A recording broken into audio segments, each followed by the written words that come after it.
సరిచేసి డ్రైనేజీ వ్యవస్థను సరిగా చేయటం వలన రానున్న వర్షాకాల పరిస్థితుల్లో నియోజకవర్గంలో ఎదుర్కోబోయే సమస్యల్ని ముందుగా మేల్కొల్పి అధికారులను అప్రమత్తం చేసే విషయంలో కానీ ఈ రోజున ఎక్కడ చూసినా రాష్ట్ర వ్యాప్తంగా విపరీతమైన కరెంటు కోతలు, కరెంటు బిల్లులు ఎక్కువైపోయి కరెంటు కోతలు అధికమైపోతున్న పరిస్థితులన్నింటినీ కూడా మేల్కొల్పడానికి, ప్రభుత్వాన్ని మేల్కొల్పడానికి ఆయన లాంతరు పట్టుకుని కరెంటు పోల్ స్తంభం ఎక్కి ప్రతి ఒక్కరిని చైతన్యవంతం చేయడానికి ఈ ప్రభుత్వాన్ని మేల్కొల్పాలని చెప్పేసినని ఆయన ప్రభుత్వం మీద చేస్తున్న పోరాటం కానీ, తన తండ్రి పేరు మీద ధర్మారావు ఫౌండేషన్ అనే సంస్థని ఏర్పాటు చేసి ఎంతో మంది చనిపోతే వారందరికీ ఉచితంగా ఫ్రీజర్ బాక్సుల్ని 24 గంటల సదుపాయం కల్పించి కాలు పెట్టలేని పరిస్థితుల్లో దుర్వాసనతో ఉన్న పాలకొల్లు శ్మశాన వాటికని సుందరవనంగా తీర్చిదిద్దిన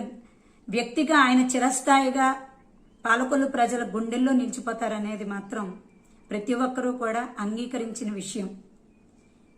ఈ రోజున పాలకొల్లు అనే పేరు రాష్ట్ర వ్యాప్తంగా వినబడుతోంది అంటే దానికి ముఖ్య కారణం నిమ్మల రామానాయుడు గారు. ఒక వ్యక్తి శక్తిగా మారిన విషయం ప్రతి ఒక్కరూ కూడా గ్రహించారు. ఇటువంటి నాయకుడు మరోసారి హ్యాట్రిక్ దిశగా వెళ్తున్న శుభతరుణంలో పాలకొల్లు ప్రజానీకం అందరూ కూడా వారికి శుభాకాంక్షలు తెలియజేయడం జరుగుతుంది. ఎందువల్లంటే స్థానికంగా ఉండే నాయకుడికి మాత్రమే ఆ స్థానికంగా ఉన్న సమస్యల పట్ల పూర్తి అవగాహన ఉంటుంది.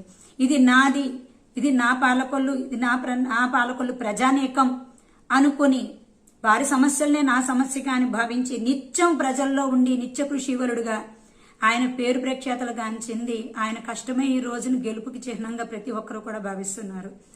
మేమంతా కూడా ఆయన వెంట నడుస్తున్నాము అంటే ఆ వ్యక్తి పట్ల అభిమానం, ఆ వ్యక్తి పట్ల గౌరవం, అటువంటి నాయకుడి నాయకత్వంలో పనిచేయడం అనేది ప్రతి ఒక్కరం కూడా చాలా గౌరవంగా, గర్వంగా కూడా భావిస్తున్న పరిస్థితి.